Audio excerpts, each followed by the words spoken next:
ശബരിമലയിലെ സ്വർണ്ണപ്പാളി വിവാദവുമായി ബന്ധപ്പെട്ട് വാസു അറസ്റ്റിലാണ്. ഇനി അടുത്ത ആരായിരിക്കും ആ പ്രമുഖൻ? ബഹുമാനപ്പെട്ട ഹൈക്കോടതി നേരിട്ട് വിലയിരുത്തുന്ന ഒരു അന്വേഷണത്തിൽ കഴിഞ്ഞ ആഴ്ച കോടതിയുടെ ഓർഡറിൽ വളരെ വ്യക്തമായിട്ടുള്ള ഓർഡർ ഉണ്ടായിരുന്നു. ഇതുമായിട്ട് ബന്ധപ്പെട്ട എല്ലാ പേരെയും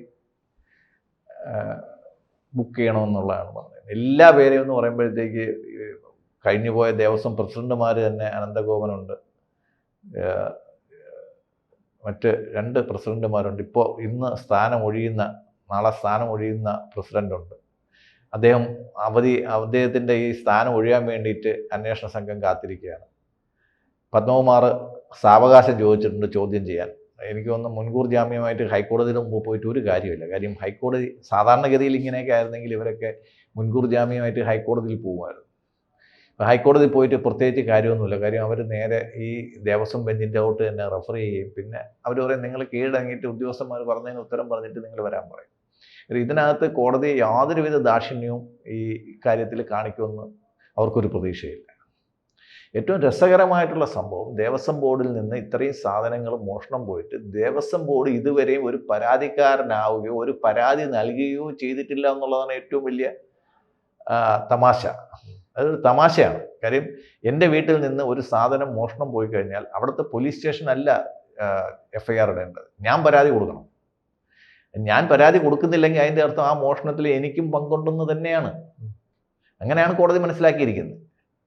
ഈ ദേവസ്വത്തിന് ഉണ്ടായ നഷ്ടം 30 കിലോ സ്വർണ്ണത്തിൽ എത്ര മിച്ചമുണ്ടെന്ന് അറിയത്തില്ല. ആ 30 കിലോ സ്വർണ്ണത്തിൽ കുറേ പോയിട്ടുണ്ടെന്നുള്ള കാര്യം നല്ലോണം അറിയാം. അതൊരു ജില്ലാ ജഡ്ജിയാണ് അത് കണ്ടതും ബോധ്യപ്പെട്ടത്. എന്നിട്ടും ദേവസ്വം ബോർഡിന് ഇതുവരെ ആരെ പറ്റിയിട്ട് ഒരു പരാതിയില്ല. ഇത് വളരെ വിചിത്രമായിട്ട് കോടതിക്ക് തന്നെ തോന്നുന്നു. ഇത് ആദ്യം വിചാരിക്കും ഞങ്ങൾ പരാതിപ്പെട്ടില്ലല്ലോ, വലിയ നല്ല കാര്യമൊന്നും ആയിരിക്കും. പക്ഷേ കോടതി ഇതിനെ ഒട്ടും ദയാപൂർവം കൈകാര്യം ചെയ്യില്ല എന്ന് വേണം കാണാൻ. കാര്യം ദേവസ്വം ബോർഡിന് ഒരു കഴിഞ്ഞ വിധിന്യായത്തിൽ കോടതി പ്രത്യേകിച്ച് പറഞ്ഞു, ഈ ദേവസ്വം ബോർഡ് ഉദ്യോഗസ്ഥന്മാർക്ക് ഉത്തരവാദിത്തം 2 പേരെടുത്താണ്. ഒന്ന് ഡൈറ്റി, അതായത് വിഗ്രഹത്തോടും, 2 ഡിവോട്ടീസ്. ആ 2 പേരെടുത്താണ് നിങ്ങൾക്ക് ഉത്തരവാദിത്വം. അല്ലാതെ നിങ്ങളെ അപ്പോയിൻമെൻറ്റ് ചെയ്ത ഗവൺമെൻറ്റിൻ്റെ അടുത്തോ അല്ലെങ്കിൽ ഭരണാധികാരികളോടത്തല്ല നിങ്ങൾ ഉത്തരവാദിത്വം എന്ന് കോടതി വളരെ വ്യക്തമായിട്ട് പറയുന്നു. അപ്പോൾ ഡയറ്റി എടുത്ത് അപ്പോഴേക്ക് പ്രമുഖനായി ചേട്ടൻ കാണുന്ന തന്ത്രിയാണോ? തീർച്ചയായിട്ടും തന്ത്രിയല്ല, മേൽശാന്തി തന്നെ. ഈ പുതിയ മേൽശാന്തി ചാർജ് എടുക്കുന്നതോടെ പഴയ മേൽശാന്തി ശബരിമലയിൽ നിന്ന് ഇറങ്ങുമല്ലോ, ഉടനെ അദ്ദേഹത്തെ ചോദ്യം ചെയ്യുകയും അറസ്റ്റ് ചെയ്യും എന്നാണ് നമ്മുടെ കാര്യം. അദ്ദേഹമായിരുന്നു ഇതിൻ്റെ കസ്റ്റോഡിയൻ. ഈ ശബരിമലയിൽ നട തുറക്കാത്ത ദിവസങ്ങളിൽ ശബരിമലയുടെ ഒരു കസ്റ്റോഡിയൻ എന്ന് പറയുന്ന രീതിയിലുള്ള ഭഗവാന്റെ ഒരു റെപ്രസെൻറ്റേറ്റീവായിട്ട് ഇതെല്ലാം ചെയ്യാനും മേൽനോട്ടം ചെയ്യാനും എന്തെങ്കിലും അപാകതകളുണ്ടെങ്കിൽ തന്ത്രിയെയും മറ്റു ഉദ്യോഗസ്ഥന്മാരെയൊക്കെ അറിയിക്കേണ്ട ഉത്തരവാദിത്തപ്പെട്ട ഒരു ഉദ്യോഗസ്ഥനാണ് ശബരിമല മേൽശാന്തി. ഈ കൈ നീട്ടി ദക്ഷിണ വാങ്ങാൻ മാത്രമുള്ള ഒരു മൂർത്തിയല്ല അത്. ആ മൂർത്തിയുടെ ജോലി ഇത്തരം കാര്യങ്ങൾ ഉണ്ടാകുമ്പോഴത്തേക്ക് അത് അധികാരപ്പെട്ടവരെ അറിയിക്കാൻ വേണ്ടിയിട്ടുള്ള ഒരു വിസിൽ ബ്ലോവറും കൂടെയാണ് അദ്ദേഹം. അത് അദ്ദേഹം ചെയ്തില്ല എന്നുള്ളത് വളരെ ഗുരുതരമായിട്ടുള്ള ഒരു തെറ്റാണ്. അത് ഇതിനെ വേറെ അന്വേഷിച്ചു പോകേണ്ട. ആ ക്ഷേത്രത്തിൻ്റെ മുഖപ്പിലുള്ളതാണ് 2 ദ്വാരപാലക ശില്പങ്ങളുടെ കവർ. അത് രണ്ടും കണ്ടില്ല എന്നുള്ള കാര്യം അദ്ദേഹത്തിന് അറിയാമല്ലോ. എന്തുകൊണ്ട് അദ്ദേഹം അറിയിച്ചില്ല എന്നുള്ളതാണ്. ഇത് വളരെ യാദൃച്ഛികമായിട്ട് സ്വയംകൃതാനർത്ഥം എന്ന് പറയും. ഇത് ഈ ജഡ്ജി ഈ സമയത്ത് അവിടെ പോയി ഇത് അന്വേഷിക്കേണ്ട ഒരു ആവശ്യമില്ലായിരുന്നു. ഈ ശബരിമല അയ്യപ്പൻ്റെ ആഗോള സംഗമം പിണറായി സംഘടിപ്പിച്ചപ്പോഴത്തേക്കായിരിക്കണം അദ്ദേഹത്തിന് ഒരു ഉൾവിളി ഉണ്ടായത്. എന്തായാലും ശബരിമല ഒന്നുകൂടെ ഒന്ന് പോയി കണ്ടുകളായിരുന്നു. അതായത് ഓണത്തോടനുബന്ധിച്ചുള്ള ദർശനം കഴിഞ്ഞ് നട അടച്ചതിന് ശേഷം അടുത്ത്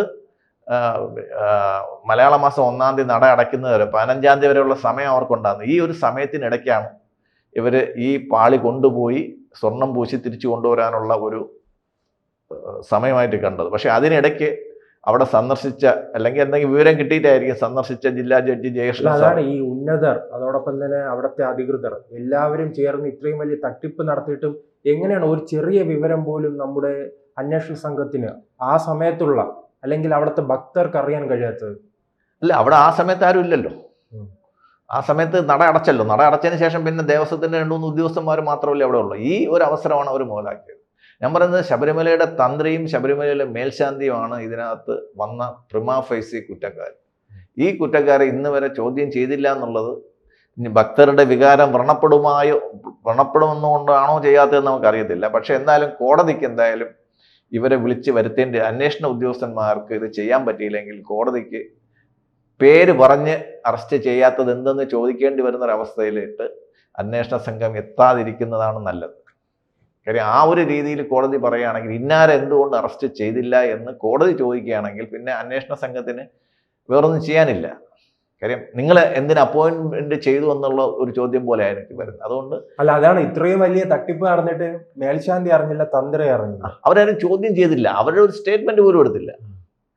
അപ്പൊ ഇവിടെ ഇത് കാണിക്കുന്നത് ഇത് പല ഉന്നതന്മാരിലോട്ടും പോകും. മന്ത്രിമാർ, ഈ സമയത്തുണ്ടായിരുന്ന മന്ത്രിമാരുണ്ട്, ഇവരൊന്നും അറിയാവുന്ന ശബരിമലയിൽ ഒന്നും നടക്കത്തില്ല.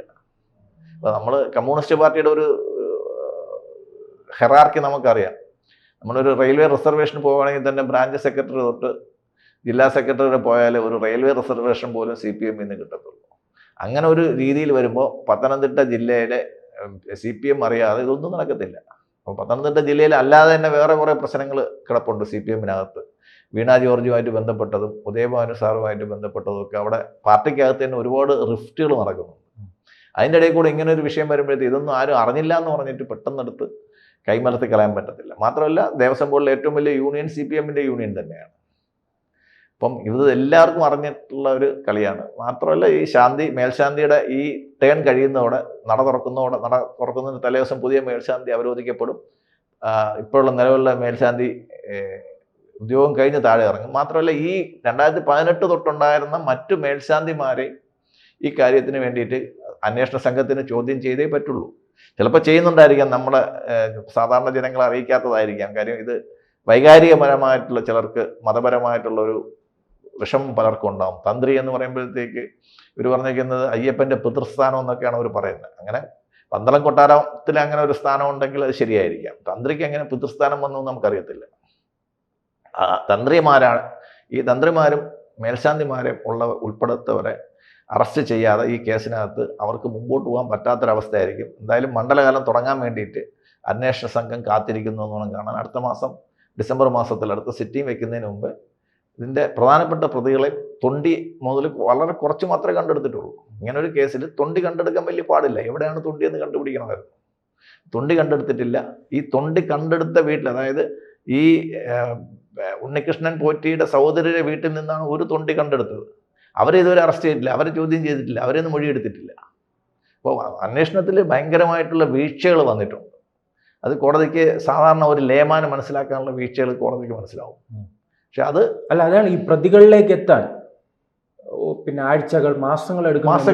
കാരണം ആദ്യം ഒരു അറസ്റ്റ് ഉണ്ടാകുന്നു, പിന്നെ ആഴ്ചകൾ കഴിഞ്ഞ് അടുത്ത അറസ്റ്റ്, അങ്ങനെ ഒരു അറസ്റ്റിൽ നിന്ന് അടുത്ത അറസ്റ്റിലേക്ക് അങ്ങനെ കാത്തിരിക്കുകയാണ്. അല്ല, ഇപ്പോൾ പോയത് ഒരു അസിസ്റ്റന്റ് ദേവസ്വം കമ്മീഷണർ, നേരത്തെ ഒരു ദേവസ്വം ബോർഡ് സെക്രട്ടറി മുൻകൂർ ജാമ്യമായിട്ട് ഹൈക്കോടതി പോയായിരുന്നു.